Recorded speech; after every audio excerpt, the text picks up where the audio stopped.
Bumisita sa Ottawa, Canada si Chinese Foreign Minister Wang Yi.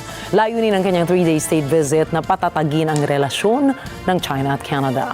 Si Net25 correspondent Cherry Recolizado para sa report. Nagipagpulong si Chinese Foreign Minister Wang Yi kina Canadian Prime Minister Mark Carney at Foreign Minister Anita Anand sa Ottawa bilang bahagi ng kanyang unang opisyal na pagbisita sa Canada sa loob ng 10 taon. Sa kanilang pulong, binigyang diin ni Anand ang matagal ng relasyon ng dalawang bansa at muling pinagtibay ang pangako ng Canada na pag-ibayuhin pa ang naturang ignayan. Over decades, Canada and China have shared a rich history with deep people-to-people ties, and today, with your visit, we are building on more than 55 years of our diplomatic relationship. Samantala, nagpahayag naman si Wang ukol sa lumalawak na kooperasyong pang-ekonomiya.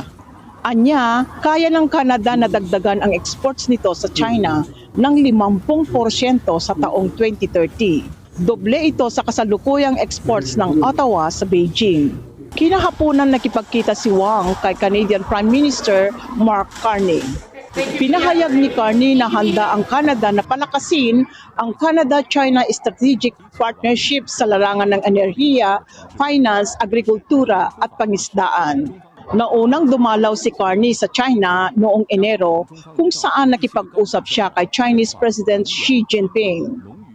Layunin ng pagbisita ni Wang dito sa Canada ang pagpapalawak ng mga oportunidad pangkalakalan at pagpapalakas ng diplomatikong kooperasyon sa pagitan ng dalawang bansa.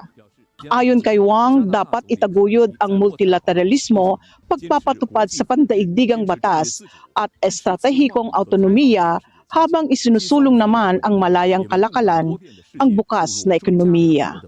China ang ikalawang pinakamalakas na trading partner ng Canada. Matatanda ang isinusulong ni Prime Minister Carney na bawasan ang pagdepende ng bansa sa Estados Unidos matapos magpataw ang Washington ng malaking taripa sa mga produkto galing dito. Mula sa Toronto, Cherry Recolizado, Net25 Canada para sa mata ng Agila International. Trusted, connected, on point.